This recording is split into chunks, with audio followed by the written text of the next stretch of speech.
Okay, we'll get started. Om Sahana Vavatu Sahanau Bhunaktu Sahaviryam Karavavahai Tejasvinavaditamastu ma vidvishavahai. Om Shanti Shanti Shantihi.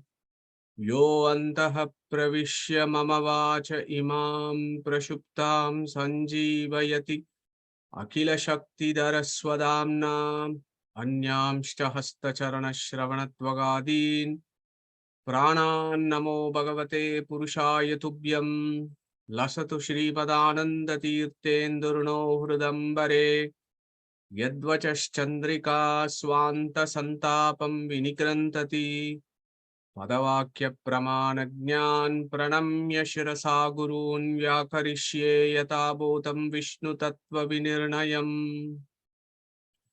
So good afternoon, everyone. Hope you're all good. Let me just get my videos, IT system sorted out. Yeah, I think we are fine. And let me check if we put recording. Yeah, that's fine as well. Okay, excellent. So good evening, good morning, and good afternoon for the 26th session on Kata Upanishad. So today is going to be, I hope, an interesting session because last week we started the second Valli of the second Adhyaya, and afterwards I had quite a few messages to dwell on the concept of prana, the philosophy of prana of the Upanishads a bit more. So what we will do today is we will think about this prana tattva. What is the philosophy? Why is Upanishads given so much importance to this prana? What is this prana from a philosophical aspect? Rather than, yes, we will discuss something about the physiological aspect of prana, but what is the philosophy behind this? So I just want to spend the first half of today's session talking about this. Okay, so how did the second Valli go? The first verse was Puram Ekadvashadvaram Ajasya Avakrate Chetasaha Anushtaya no shochati Vimuktascha Vimuchyate Yetadvaitat. And in that, Yama said, look, this is a body, this Puram, the body that you're just a kshetrastaha, you're not a kshetrajna, you're just a kshetrastaha, which means that you are just in this body. You don't own this body, but you're in this body. But this body has got 11 gates. And that 11 gate body, the origin of the 11 gate body is not you. Yeah. You did not, in the womb of your mother, after fertilization, you did not decide that you were going to have this shape, this form, and you're going to have this human form, etc. None of it we have decided. And we need to understand this. And sadly, most of us forget this as soon as we are born.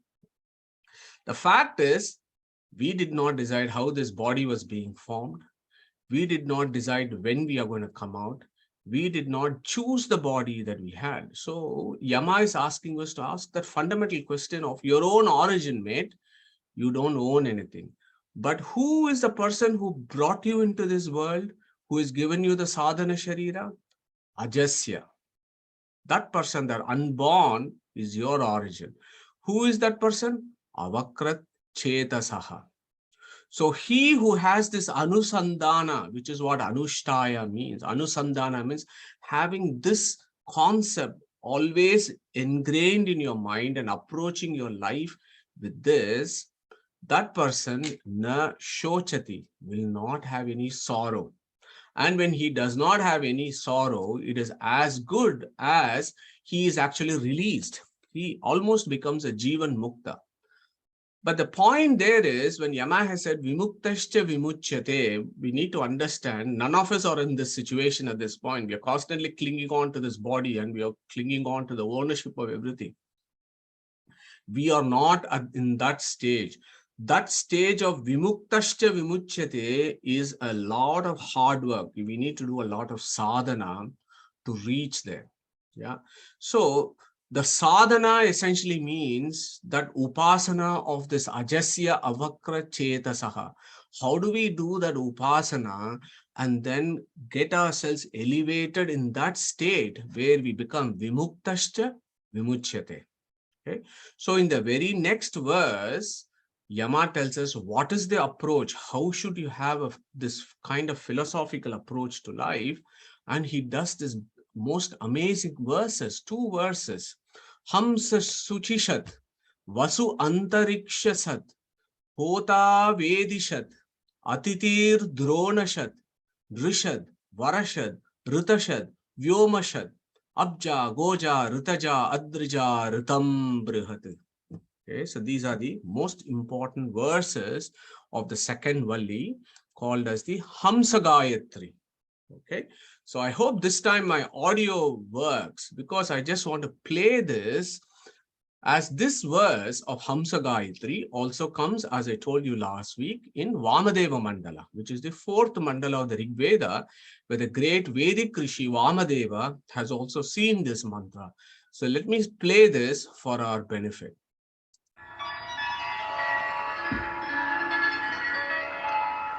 Om Hamsashvati Sabdadurandarekta Sabdota Avedishadati Chardara Nasate Rishabvara Sadrata Sabdya Vasadabdya Gojarataja Adrijaratam. So, as you can see, this mantra is very beautifully, of course, this Vedic scholar recites this in the traditional, the rendition is very traditional and authentic, but mine is not. I'm just a Padapata, and I like to split the words and explain the philosophy behind it. So when you look at these Rigveda Vamadeva Mandala, and you look at what Yama has said, there are some subtle differences. Has anybody noticed what is the difference between the verse above and the verse that Yama has said? Who wants to take a guess? Not a guess. Who wants to take an observed answer to that? What is the difference between the Rigveda Mandala and the Gayatri, Hamsa Gayatri of Yama? Who wants to answer that?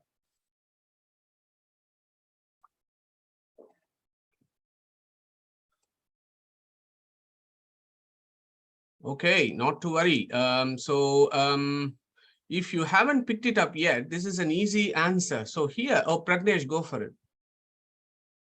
In the 3rd stanza, the Vyoma word is so Vyoma is there in the Rigveda Mantala of Vamadeva Mantala. Vyoma is also here. Vyoma Sad. okay.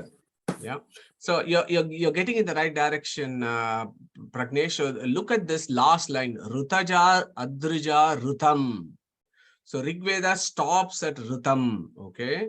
So here, Abja, Goja, Ritaja, Adrija, Ritam, and then Yama says Brihat, okay? So that is the only new, thing there. So the Kata Rishi has seen it slightly differently. Let's not forget, this Rigveda Mandala is from Vamadeva Mandala by Rishi Vamadeva, whereas this particular verse is seen by Kata Rishi of Krishna Yajur.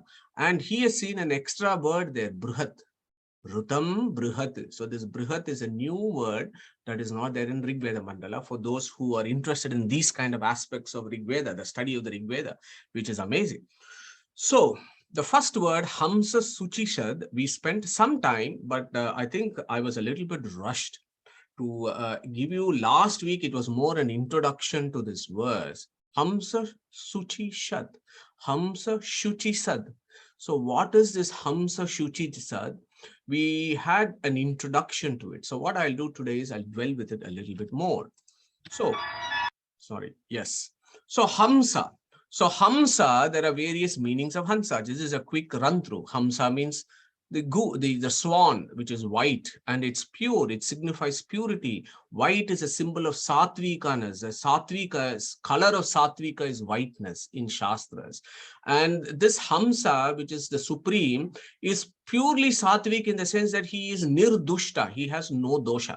Okay, so that should be an idea that you, when you see Krishna or Vishnu being worshipped as Hamsa, that is the reason why he is being metaphorically worshipped as Hamsa, because of the whiteness, and that tells you about the Sattvika. That means he has got no defects, and that is exactly what Hamsa etymologically stands for. Ham and Sa. Ham means Hana. Hana means that we leave. Jahati iti ha ha ha ha.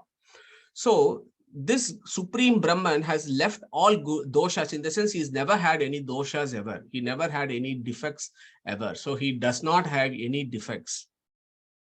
That is why he is called Ham. But in one sense, and this is interesting how the plasticity of the Sanskrit languages or the Vedic languages. So he is called Ham, but we are all Aham, because we are opposite of Ham. In the sense, he does not have any defects, but we are full of defects.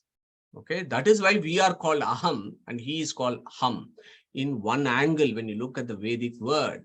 Okay, now here is another one. I think Pragneshji briefly mentioned about this Hamsa Mantra, and I just wanted to dwell with this Hamsa Mantra very briefly, because Hamsa Mantra is important in yogic practice but also in philosophy.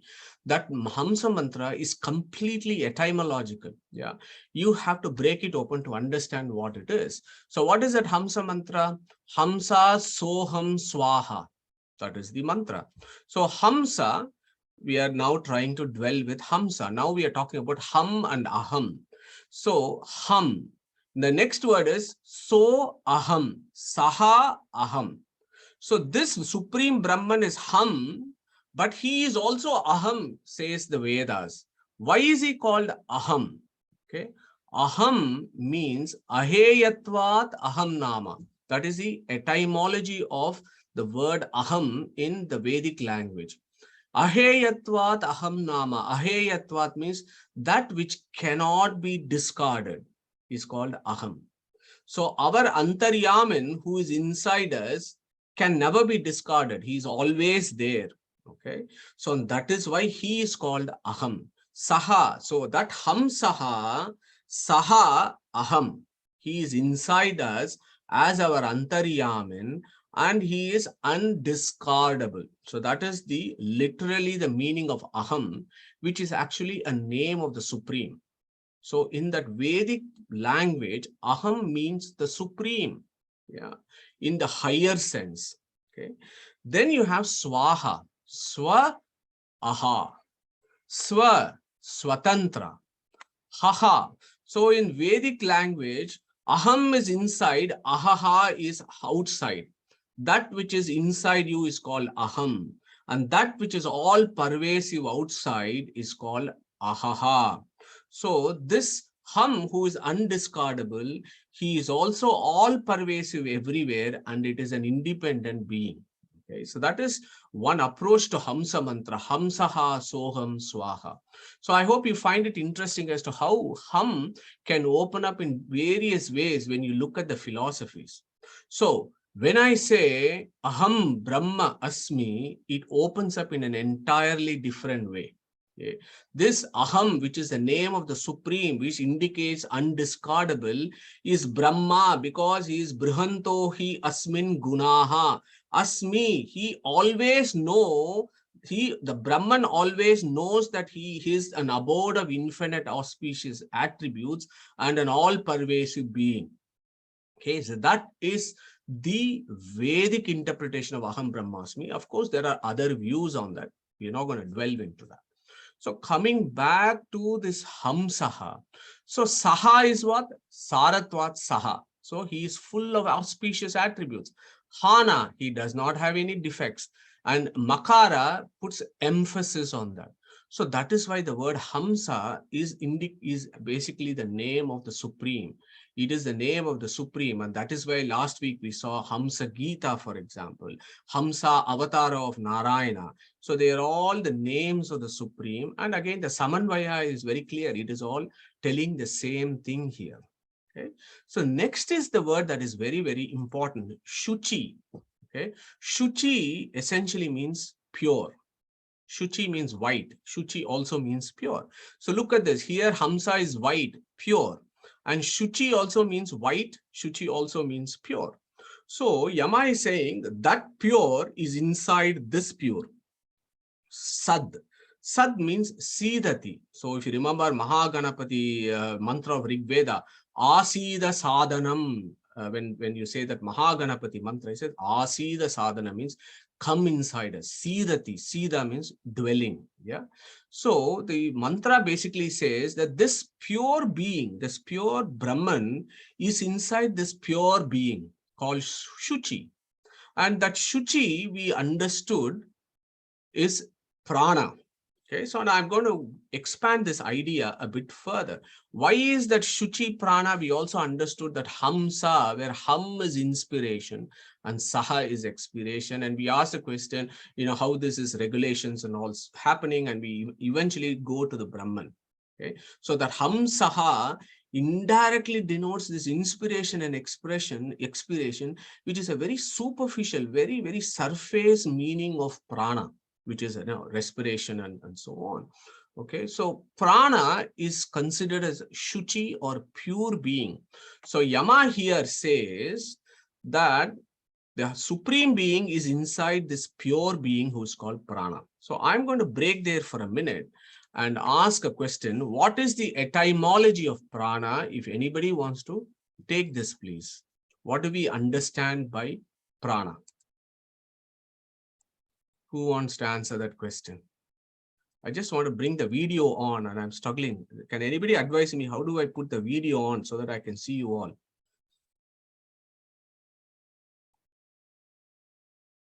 So who is going to answer prana? Pragnesh, go for it, mate. It is broken down below. I'm just using my presence of mind. Pra plus ana. Yeah. So what is pra and what is ana?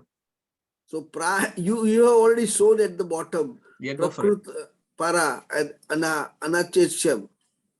So ana is important. Ana means anacheshtayam. Anacheshtayam means that which makes things, that which gets other things into volition.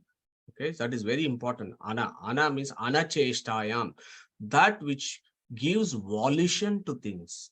Okay, now pra means prakrishta. Prakrishta means the sreshta. Sreshta means the highest. Okay, so the highest being that gives volition to others. Okay, or the highest jiva that gives volition to others. Pra is also a shortened version of para. Para again means supreme. Supreme anacheshtayam, that supreme being which is the volition, which is the source of volition for everything else. Okay, so I hope you're able to grasp the ideas there as to why certain entities in Vedic scriptures have this name called prana. Okay, so prana means pra plus ana. Okay, so anacheshtayam. So never forget the etymology of prana. Prana essentially means that which gives volition and action to so many things. Okay, so now let us recap a little bit more on this prana. So that which gives volition to things. Okay, remember in the previous section, Yama has talked about Agni. Yeah, he spoke about this Agni and the Agni Narayana. And when we did Agni, we did the etymology of Agni as Agha-ni. Okay, Agha means that which is inert. Ni means niyati, means that which gives volition to things that is inert, was called Agni by Yama before. And that is not just the material Agni, but the Agni Devata, but also Prana Agni, and also primarily Agni Narayana, which is the core description of the Agni Mile Purohitam verse. That is the very first sukta of Rig Veda. So we saw that a few weeks ago. So this is a similar kind of concept that we need to understand as to who that prana is. So last week we spoke a lot about this gross respiration, inspiration and expiration, and how physiologically they're controlled by these brain centers in the brain stem, both in the medulla as well as in the pons. There are specific respiratory and inspiratory and expiratory centers that control how your diaphragm moves up and down. So it's after all, when the diaphragm moves down, it is inspiration. When the diaphragm moves up, it is expiration. Yeah, so that is a simple gross physiology. So we discussed that before. Then, of course, on the third section, on the right side, you have what is this called this Pranamaya Kosha. So what is this pranamaya kosha, which is the second covering of the jivas?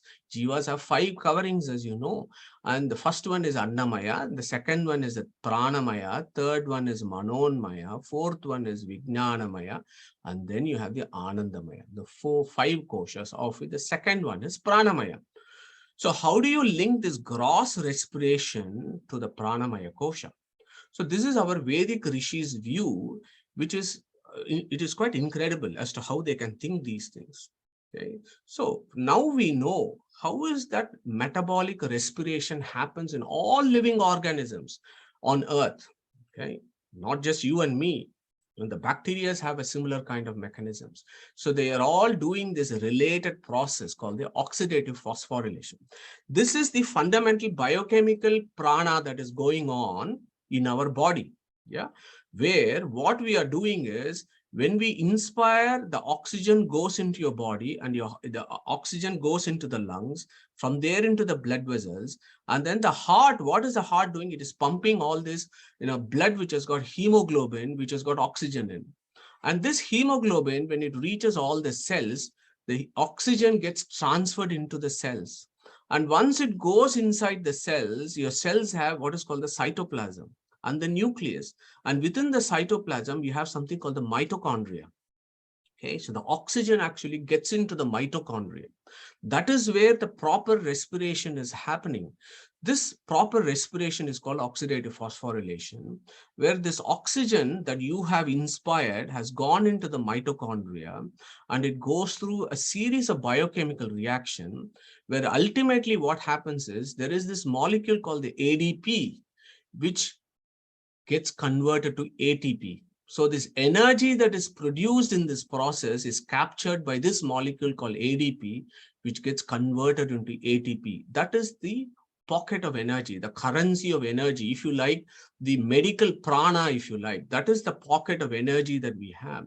So the air we breathe becomes the currency of energy. And in a living body, okay, so if you think about your own body, every aspect of your body, every aspect of physiological function requires this ATP.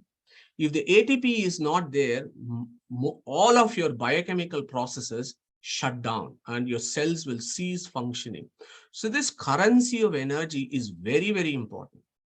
So last week, for example, as you know, Pragneshji was mentioning about all the pranas and the kundalini and the spinal cord and the various chakras and energies and so on. So from a physiological point of view, when I look at it, what I think of this here is your neurons in the spinal cord. What is that energy in the neurons in the spinal cord? You might say it is a flow of electrical energy in the neurons. How is that electrical energy generated? Because you have active receptors there inside the neurons where the sodium and potassium's influx and outflux, and that is all dependent on the ATP. Okay, so whatever way you look at it, this oxygen of the gross respiration gets converted to the currency of energy through ATP, which actually makes your body function. That is the energy that you're talking about, which is what the pranamaya kosha is.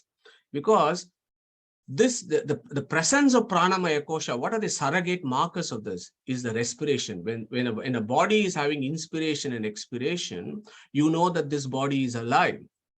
When the body has got heat, when the body has got heat due to metabolism, then you know that this body is alive. Okay, so this pranamaya kosha and the oxidative phosphorylation is fundamental to any living organism. And we are also a living organism, and we happen to have a sadhana sharira. There may be other living organisms, they may not have sadhana sharira, but that prana is still there in all organisms, in all of life. That prana is there. So that is what our rishis want us to think about. The question there is, as I told you before, if this stops working, if, for example, the gross respiration stops, or if this metabolic respiration through oxidative phosphorylation stops, everything stops. Yeah, your body stops working, full stop. And we call that as a dead person, because that prana has left that body. That is how the Rishis see it. That this prana has left, the body has stopped working. The body's metabolism has shut down. Okay. So this is what, I mean, I hope you are able to join me in this discussion, which sounds medical, but it is fascinating. It is the core of philosophy here. So our Rishis want us to ask us, if this is all the things that is happening in your body's metabolism, who makes it happen? Okay. So I'm going to, let's do a rapid fire quiz here. So who makes the eyes work properly so that we can see? So which conscious principle is behind the eyes? Who is going to answer that? Who is the Abhimani Devata is what I'm getting at. So who is the Abhimani Devata of the Vedic philosophy that Surya. controls vision? Surya. Fantastic. Who controls the hearing, our ears? Chandra. Okay, who controls the taste of our tongue? Varuna. Wonderful. So who controls the touch? The touch sensation. Which Devata controls the touch sensation? Kubera. Who controls the smell of our nose? Ashwini Devatas. Fantastic. So now I am going to ask the question, who controls the metabolic respiration and all the fundamental metabolisms that happens in your body? Vayu. Prana. Okay, so the Vedic Rishis, wonderful, great answer. So the Vedic Rishi says that Abhimani Devata that controls the fundamental things of your body. Okay, because if this guy doesn't function, if your body is dead, eyes are not going to work, ears are not going to work, I'm not going to smell, I'm not going to be able to taste because the functions have gone. Yeah. So this guy who controls the vital function of the body, and which is the vital function? This whole thing that I've told you so far. Gross respiration, metabolic respiration. If these two things are there, then you say that this body has got pranamaya kosha. If these things are not there, the pranamaya kosha has gone. Why is that? Who controls this vital function of the body? That is the question of our Rishis. Yeah, Rishis are, yes, the Rishis are interested in the metabolism, and we from the medical background or any other scientific background, we want to understand how the material universe works. That is what science is all about, right? Science is about understanding how the material universe works. So it is only looking at the upadana karana, but it is not asking the question as to why is it that it works that way. Okay. That is the question of Vedic philosophy. And our Rishis are interested in that question. And the Vedas have actually given us the answer and says that Abhimani Devata that controls the vital metabolism of your body, he is called the Prana Tattva. Okay, so that is an introduction to who this prana of the Upanishads is, because that is what the Upanishads talk about. And this concept of prana, and some of you who are familiar with the Upanishads, is all pervasive. Yeah, every Upanishad, the 10 Upanishads that we have to study when we are alive, that is when prana is inside us, our acharyas have said, try at least to study 10 Upanishads, because in all the 10 Upanishads, prana is a key topic of all the Upanishads. Okay, so one of the most important Upanishads that we have to study, and hopefully we'll do at some point, is the Prashna Upanishad.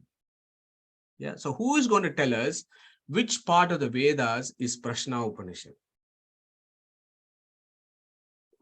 Which shaka is Prashna Upanishad? Is it Rik Shaka, Yajur Shaka, Sama, or Atharva? Atharva.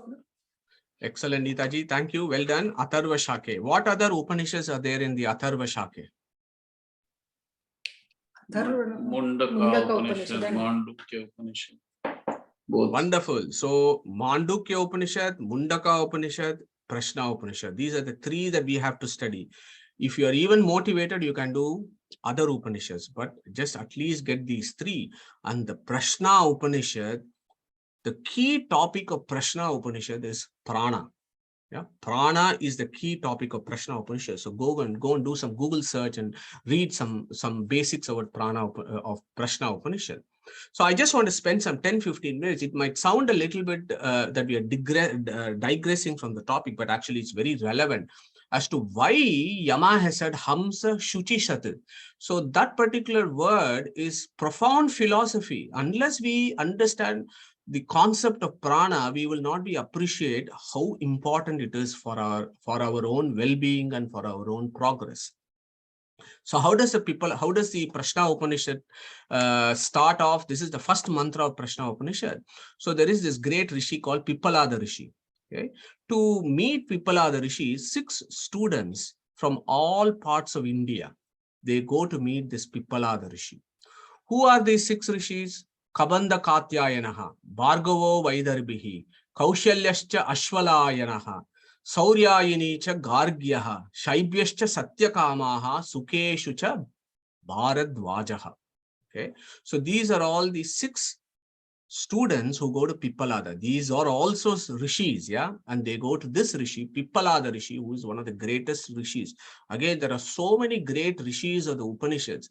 Our problem is we have forgotten our rishis of the Upanishads, and we go behind these fake sannyasis and fellows who are dressed up in the modern times. We don't even talk about these great rishis like Pippalada, Vamadeva, Madhuchanda Vaishwamitra. We don't, which is our own mistake. But Pippalada is such a great rishi in the Vedic time. So these 6 fellows who go to Pippalada to learn the Shastras, Brahma Para, Brahmanishtaha, Param Brahma, Anveshyamanaha, Yesha Havai, Tat Sarvam, Vakshyati Iti Teha, Samit Panayo, Bhagavantam, Pippaladam, Upasannaha, Samit Panayo. Okay, Pana means what? Hands. Samit means sticks. So this picture in Google is beautiful. It captures that whole spirit. Look at each student carrying a stick with him. Yeah, nobody is going with $10,000 to an ashrama to sit there for 2 weeks and then immediately think that they will have aparoksha jnana or attain salvation. That gives you an idea as to who a guru or a rishi is. All that he wanted in the Vedic times is just some sticks, not money, not cows, just sticks, so that he can do his yajna, he can do his agnihotra, he can do things in his yajnashala. And all the students used to go with sticks, and so they did. They went to these guys, to Pippalada, with sticks. Okay, so, and then the story there is, so when they approach him and they say, look, we want to know about Brahman, we want to know about the great philosophy. Pippalada said, yes, you are very welcome to stay in my ashrama, but I'm going to ask you to hang out for about a year. Spend time in my ashrama for a year for 2 reasons. One, you can test me out. You can test me out and see whether I'm worthy of being your teacher. And at the same time, I can also test out whether you are determined to know the Brahma Shastra and that you're keen to know this. Okay? And then Pippalada says, if you ask me a question, whatever I can, I will answer. Such was the humility of this Rishi, who was, such a great knowledgeable person. So 1 year they all stayed. And then after that, they come. Pippalada is a bit pleased with their determination to know about Shastras. And each one asks a question. Okay? So that is how the story goes. So the second question, okay, the whole 6 questions are all related to prana, but I just want to take the second and possibly the third question that talks about this. So the second question, Bhargavo Vaidarbhihi. Vaidarbhi is a part of India. So this fellow, this student, we can also call him as a rishi, who is called Bhargava. He's from Vaidarbhi Desha. He asks him a question. Yeah. So he asked, first question was basically talking about this Brahman, this great God who is the creator of the universe. And then the second question is, this Bhargava then asks, Pippalada Rishi, you spoke so much about this great creator who created the universe, but then he asks, what is the purpose of all the devas? What is the purpose of all the devatas that is there in the Vedic pantheon? What is it that they do? How did they come about? What are their business and who is superior, who is inferior? What is their portfolios and so on? Okay, this is what our student Bhargava asks Pippalada. Atahi enam Bhargavo Vaidarbhihi papracha Bhagavan katyeva devaha prajam vidarayante katarayetat prakashayante kaha punaresham varishta iti. So that is the key question is, who are all these devas? How are they doing? What are their portfolios in Pindanda and Brahmanda? And what are their gradations and how do they interact? So he's asking those questions. So when our friend Bhargava Vaidharvi asked that question, Pippalada then started answering. He gave an immediate question. Let's not go into the details of it, but I just want to recite a story here. So Pippalada basically said, you know what, I can answer this question once these four fellows, that is Vang, Manascha, Chakshuhu, Shrotramcha.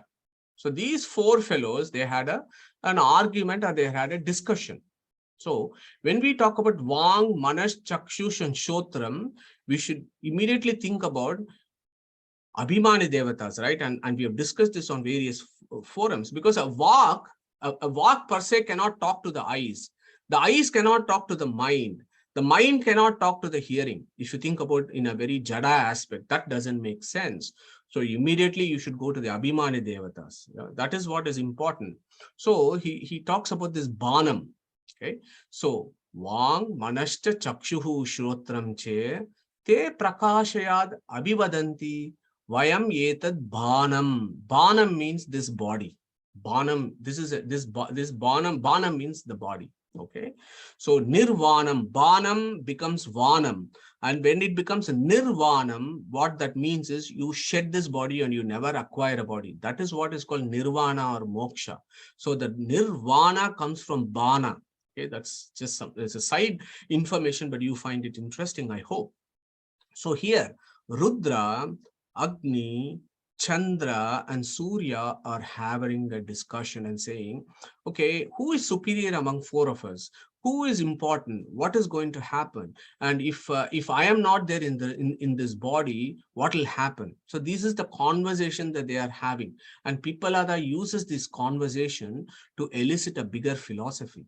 Okay, so at that point, when this Rudra, Surya, Agni, and Chandra are having this conversation, apparently our friend Prana comes here and says, Tan Varishtaha Prana Uvacha. So Prana at that time said, I am the greatest in this body, in this Pindanda. So at that point, what happens is these four guys, they say, okay, we don't agree with you. So then Prana says, okay, I will illustrate how this happens. So there is an experiment that happens here where when the prana leaves, all these fellows have to simultaneously leave. And when prana comes back, all these four fellows come inside the body. So that is the shortened version of it. We need to spend an hour talking about this. So I hope you're able to capture the idea. This is not a very superficial discussion. It is all about the physiology and the metabolism that I've spoken to you about in the previous slide. Because if that prana is not there, eyes are not going to work. Your speech is not going to work. Your hearing is not going to work. Your mind is not going to work because you're a dead body. Okay. So when prana goes out, these fellows go out. When prana comes in, all these fellows come in. So and Pippalada then talks about this prana tattva of your pindanda is so important. You know how it is? This is like ta yata mashika madhukara rajanam utkramantam sarva eva utkramante tasminshcha. So here is an observation of our rishis. This is an amazing verse if you ask me.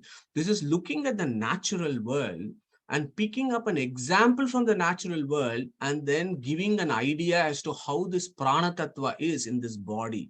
If you think this beehive, this beehive is your body, and in that beehive is all these bees, and these bees are like the various abhimani devatas that are doing various things in this body.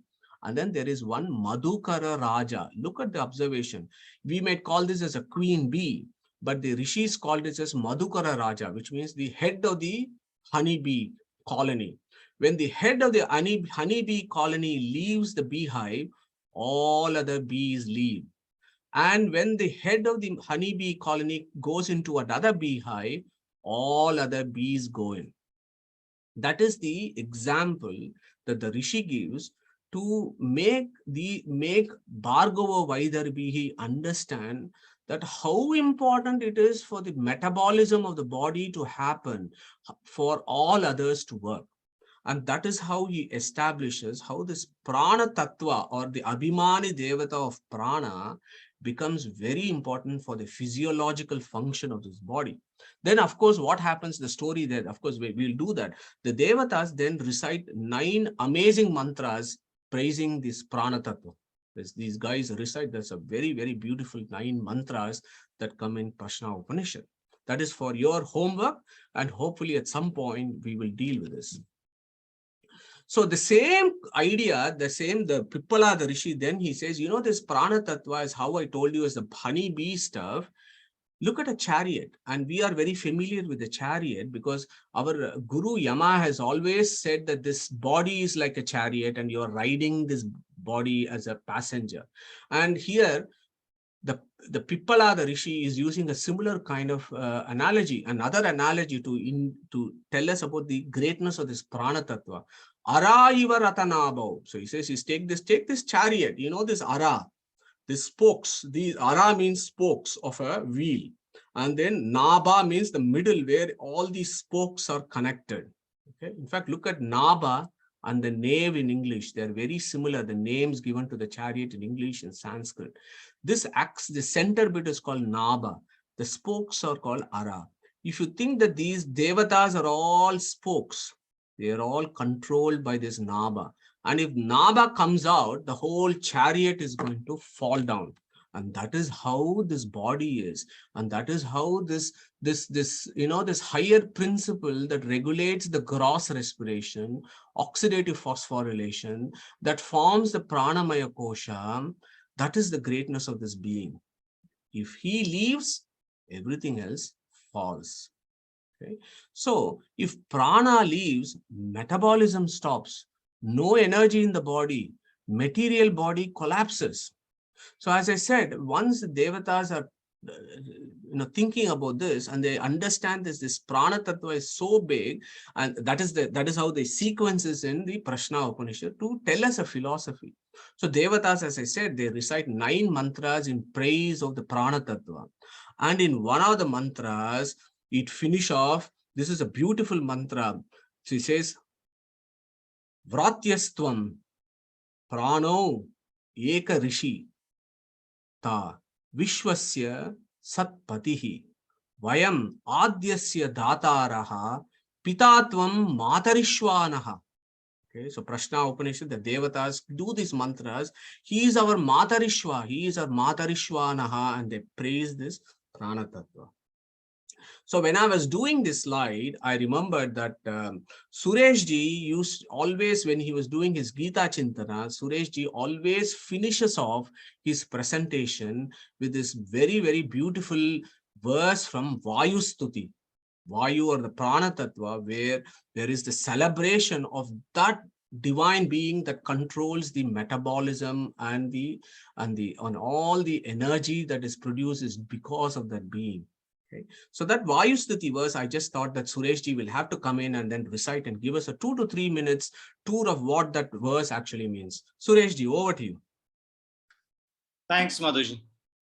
So as Madhuji just explained, this verse is in the praise and a prayer to Vayu, who is within us doing the Hamsa Japa and responsible for our existence, so to say.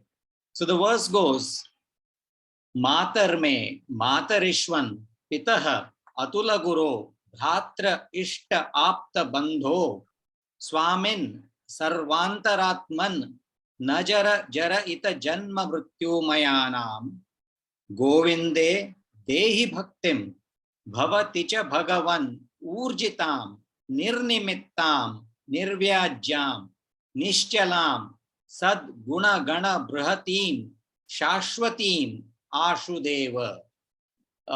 Matarishwa, this is a prayer to Matarishwa. Matarishwa is somebody who is within the body and who does the mathana of the understanding of the Lord, and provides us to us. And that's when Matarishwa gets referred to in the Vedas.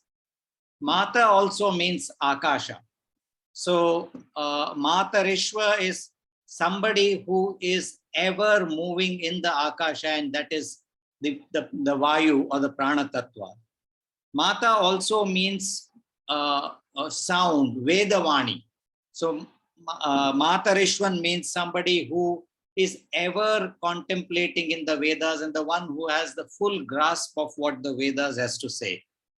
Mata also means Mata in its term that it is Bhagavanta, who is the creator of the universe. So the one who is in constant companionships, one who is very close to the Bhagavanta is also Matarishwa. So to this Matarishwa, the Prana Tattva, you are Matar me Pitaha, you are the mother, you are the father, you are the Atula Guru, you are the Guru beyond comparison. You are the Bhrataha, you are the brother, because you are all beings are creation of, as we saw in chapter 13, Vishnu and Lakshmi. So you are the first of their offspring. So you are our elder brother. And it's the Brahma Vayu Tattva which creates the rest of the creation. So you are the father and mother too. Ishtaha, is the one that I most closely like, and Aptaha, the most reliable one. And to this, he goes on to say, Swamin, you are the one who controls everything, because you are Sarvantaratma. Pranavayu along with Lakshmi and Narayana are the ones, perhaps the only ones which have entry into the Jiva Swarupa. So you are Sarvantaratman, you are within the Atmas, and therefore the controller of everything that happens. Ajaraha, neither do you have age, disease or anything. You are also responsible to make sure that we don't suffer or manage our Janma Mrityu Jaya, all the Shad Vikaras and the Shad Bhavas that we experience in this world. And towards such prana, there is but one prayer, and that is to provide bhakti in Govinda. Govinde dehi bhaktim. Doesn't stop there. It goes on to describe the qualities of the bhakti. How should this bhakti be? It starts with saying, Urjitam. This bhakti should be of my maximal capacity. So I want you to give me bhakti, which is ultimate bhakti that I can ever possess. Nirnimittam, and it is without any nimitta. It is not because I want to achieve this or something should happen in my life. It's not driven by a specific material gain. It's without any nimitta. Nirvyajam, it should come from within. It should not be because of certain external forces. It's something which should be pure and should come from within. Nishchalam, it should be unwavering. Sadguna Gana. The Sadgunas here are the 10 gunas that we generally talk of in Dasha Prameti, that and Bhakti is described to, if it's compared to a bird, has two wings. Jnana and Vairagya are the two wings which allow the bird of Bhakti to fly, and it's associated with the other 8 gunas that are associated with Prana and Dasha Prameti, as we had seen earlier. Bruhatim, and this should keep increasing. It should never dwindle, whatever you have given us. And it goes on to say Shashwatim. It's not that you grant it to me now and it goes off in my next Janma. It doesn't matter. It should be Shashwat. It should be always with me. And this is the kind of bhakti that I want you to give. And if the question is asked, when do I want it? Ashu, I want it right now. Deva is where it says, you are the Deva, you are the Guru, you are the one who will lead us to the ultimate Narayana. And that's the prayer towards Pranavayu. Beautiful, Thanks, Suresh. Beautiful, beautiful. I thoroughly enjoyed that exposition on this particular verse, because the Matarishva of Prashna Upanishad is the same Matarishwan of the Vayu Stuti, and why Trivikrama Panditacharya has said this is very clear for us now, because unless the Prana Tattva is there, we can't do anything else. If we need to use our eyes, we need to use our hearing, and remember this thingy here. The Surya, Chandra, Agni, and Rudra that is being discussed is not just randomly picked up. This has got a philosophical meaning, because we use our ears to hear the Veda. Okay, we use our eyes to read stuff, and we use Agni is the Vak Devata, and with Agni's help we recite the Veda. And once we do with these three fellows, then it goes to the mind and we do the Manana. So these four deities are so important for our philosophical process, but these four chaps cannot work in a pindanda, in a sadhana sharira, unless this metabolism is happening, and this fundamental metabolism is required for these bodily functions, and that prana tattva is responsible for all this. And that is the reason why when we pray to prana tattva, we say, you look after us, you are our guru, blah, blah, blah. But finally, what is it? You use your sadhana sharira to obtain devotion to the Supreme. So make us do that. So it's a very beautiful prayer that Sureshji mentions in his Gita classes, and it's very relevant here. So the same idea is also captured in Chandogya Upanishad. Yeah, every Upanishad, the Prana Tattva is discussed. And I've just taken two examples, Prashna and Chandogya. In Brihadaranyaka and other places, so many beautiful discussions. And again, it is the same chaps who Vak, Chakshush, Shrotram, and Mana. Yeah. So are they same? Ataha prana uchikramanyasya yata suhayaha. So let's not spend time there. We don't have time. Exactly the same idea. They're having a similar conversation that comes even in Chandogya Upanishad. Yeah. So navai vacho na chakshuhumshi na shrotrani na mano.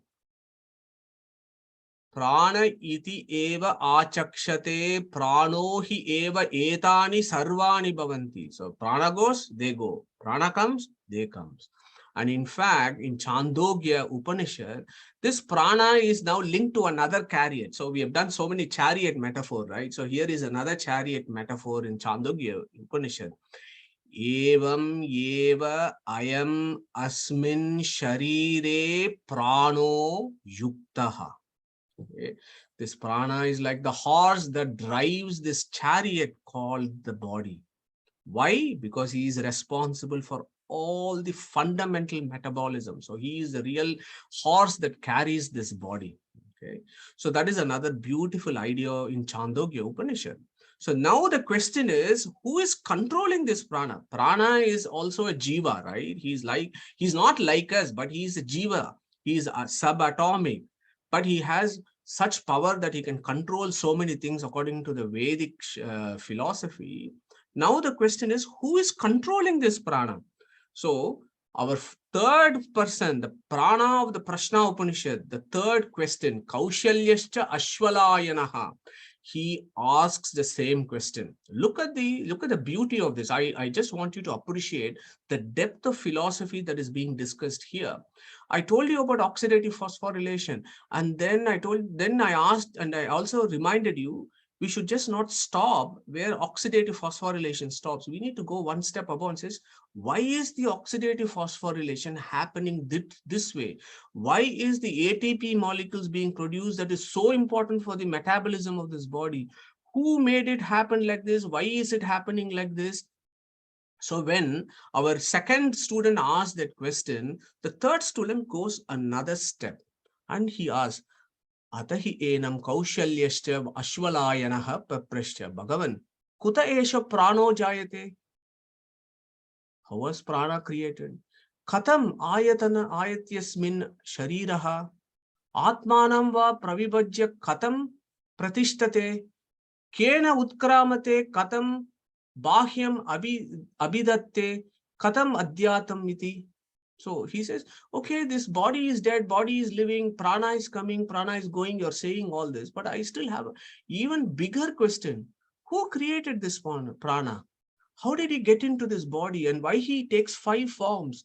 why he lives, why he is in all bhutas, what is he doing inside our body? So these kind of fundamental questions that our friend Ashwalayana asks Pippalada, and of course, Pippalada answers that, and he says, Tasmai saho vacha ati prashnan pruchasi. So Pippalada actually says, you asked a very good question, mate, and I'm going to answer that. So that third question of Ashwalayana then gets dealt with in certain great depth. So you can do your own research to understand how that prana came into being and who is controlling the prana. Okay, so that is the depth of philosophy of the Vedic seers, which we need to appreciate. Yeah, Pippalada, don't forget Pippalada Rishi is one of the greatest rishis of the Vedas. Keno Upanishad gives an answer there, and we have done this so many times. So this is a conversation between Chaturmukha Brahma and Rudra. Keneshitam patati preshitam manaha, kena pranaha. Pratamaha preiti yuktaha keneshitam vacham imam vadanti chakshushrotram kavudevo yunakti. Look at the characters who are appearing, same fellows, manas, vacha, chakshush and shrotram, and in between prana. Same characters again and again coming in the Upanishads.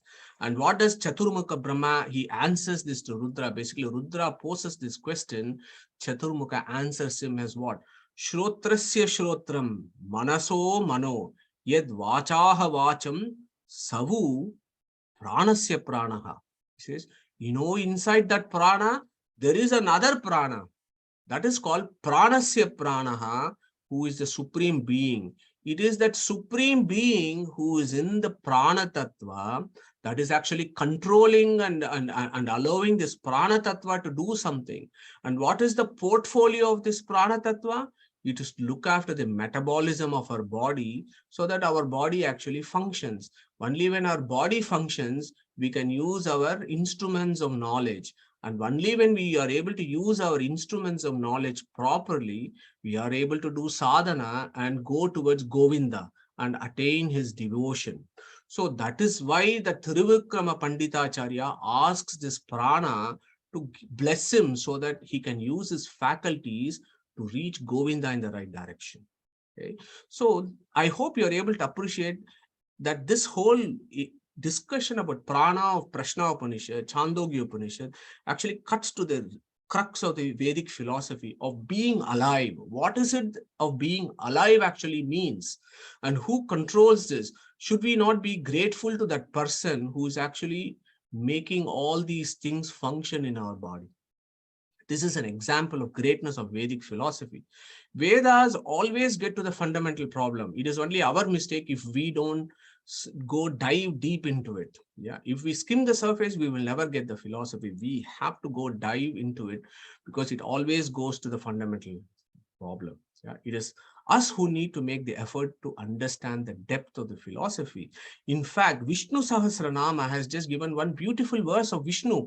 It has described Vishnu as Vayu Vahanaha.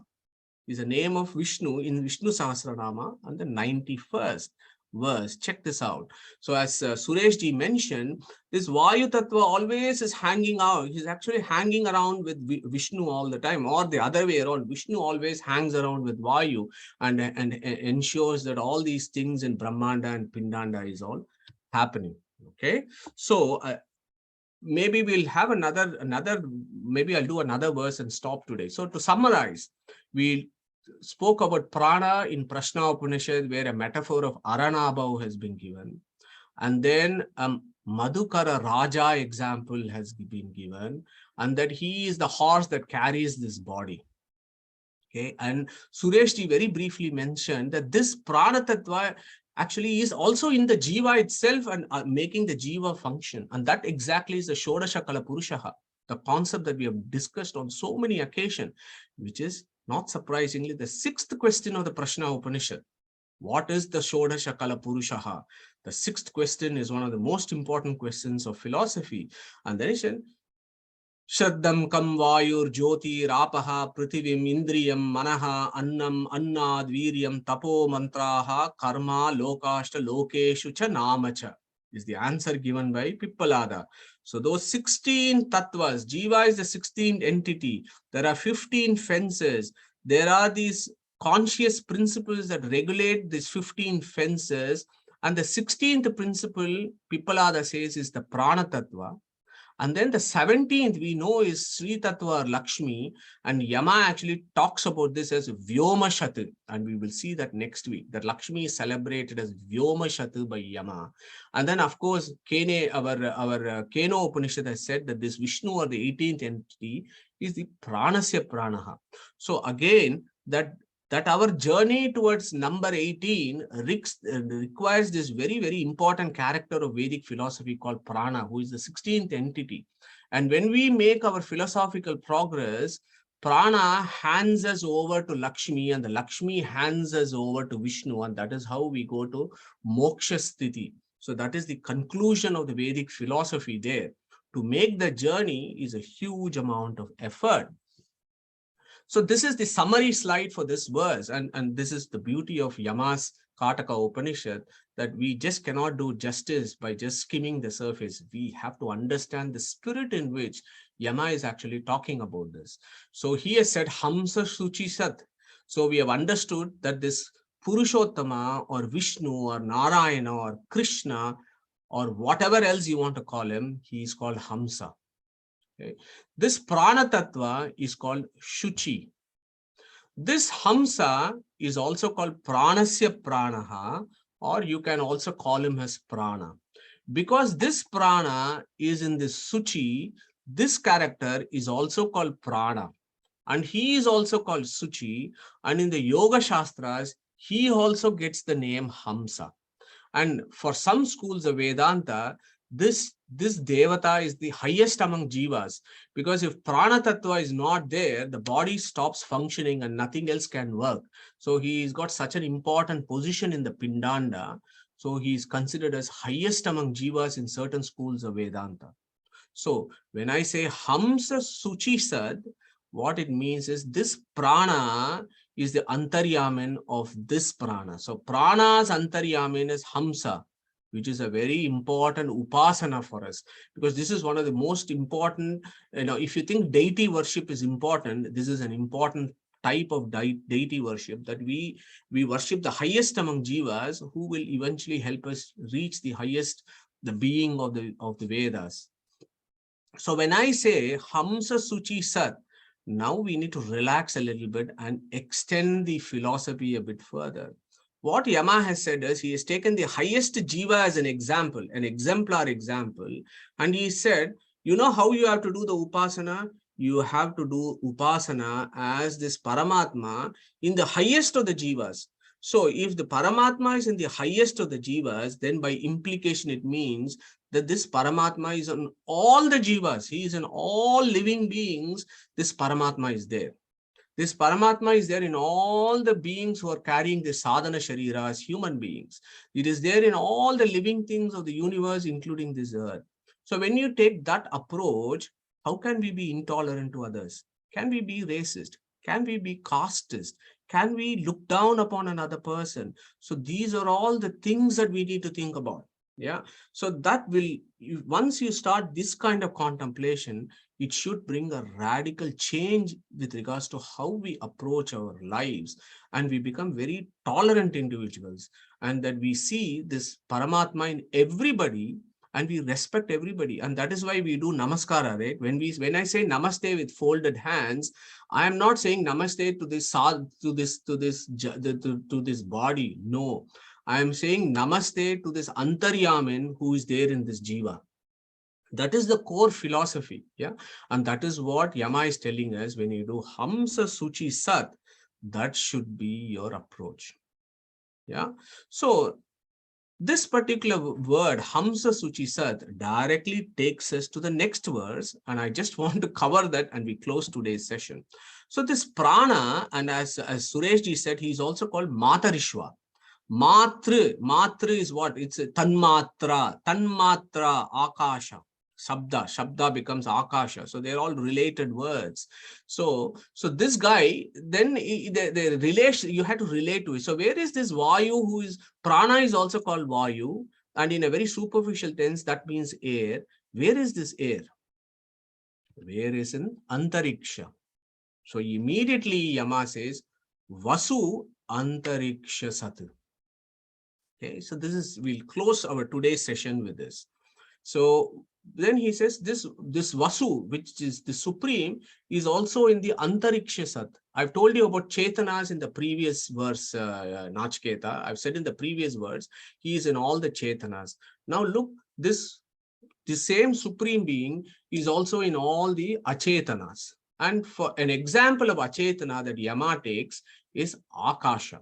So who wants to take an answer here as to why Yama has taken Akasha? And I've given clues here. So who is going to answer that question? Any volunteers? Why Akasha? He could have taken Prithvi, right? Of course, he talks about Prithvi, but Akasha, why? So here is the answer. So Akasha is the first among the Panchabhutas. So when I talk about Akasha, then by implication, I also mean it is there also in all the other four Panchabhutas, number one. And among the Panchabhutas, there are a few entities that are very, very pure. Okay. The first one we talk about is Akasha. Akasha is very pure and untainted. Nothing can touch Akasha. Yeah, it is also called Kutastaha. It is without any defects and no impurities stick to it. We are talking about space. I'm not talking about air pollution. Think about Akasha as space. It has no pollution. It is just it's a space where Vayu is or air is. So Akasha is a very pure entity. So previously he has said Hamsa Shuchi Sat.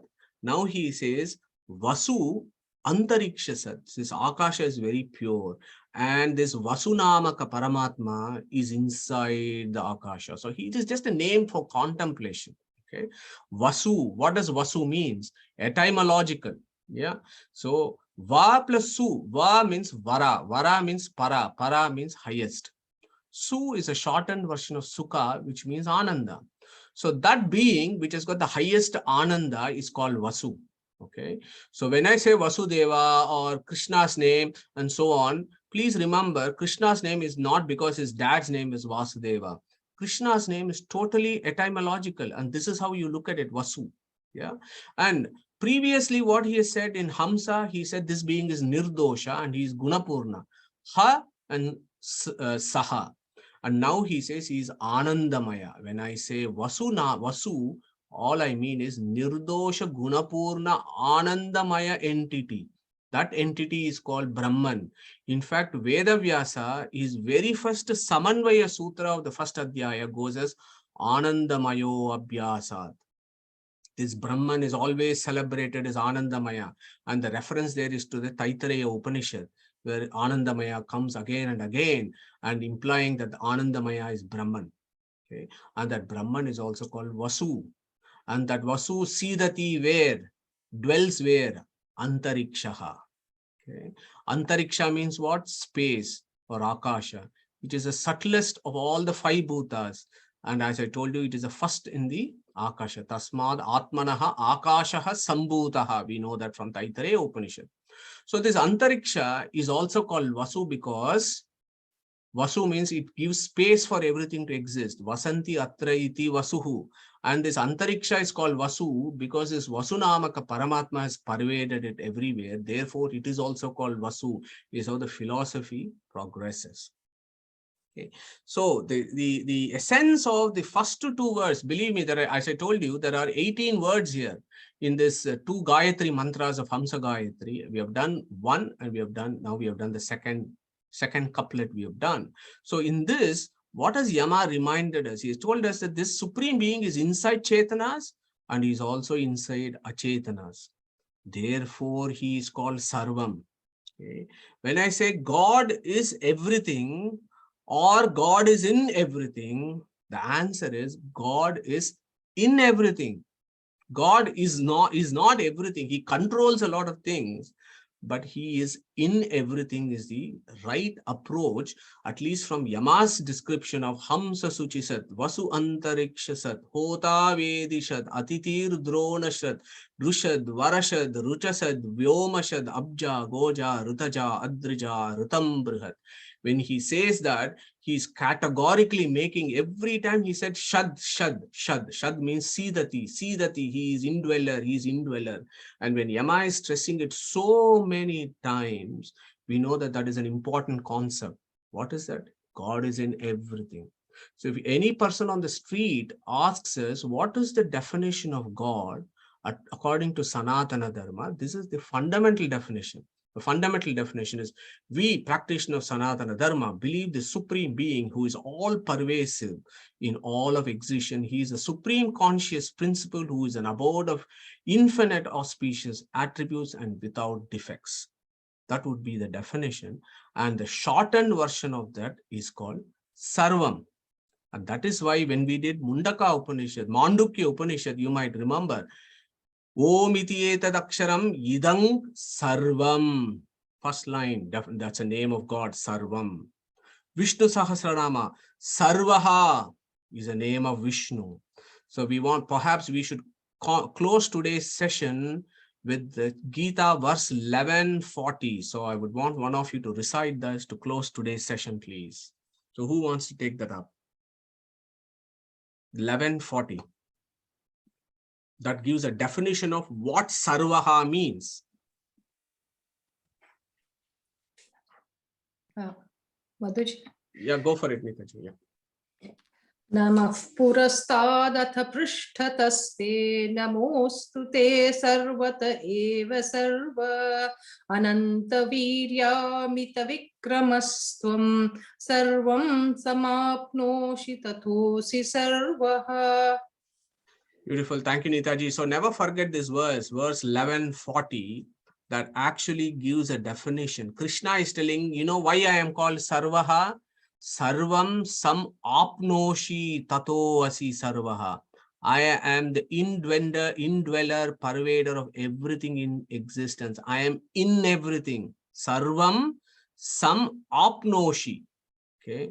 So that is very, very important. Sarvam sam apnoshi tato asi sarvaha. And that is what Yama has said in the first two. Hamsa suchi sat vasu antariksha sat. Okay. So what we will do next week is, the beauty of these verses is just amazing. So what we will do next is, the next verse is related to the previous one. When I say vasu antariksha says in air, the next one is for us on earth.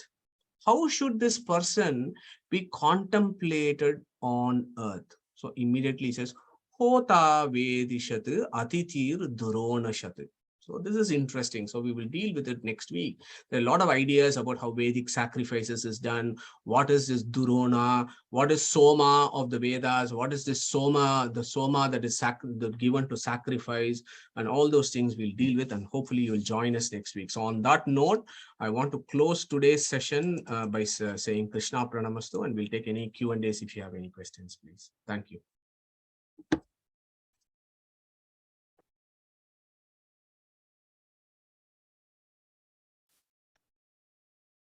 Okay, so looks like we don't have any questions. So in that case, I'm just going to pick somebody to take us through Omkara Chintane. Suresh ji, do you want to do the Omkara for us today, please? Yep. Oh.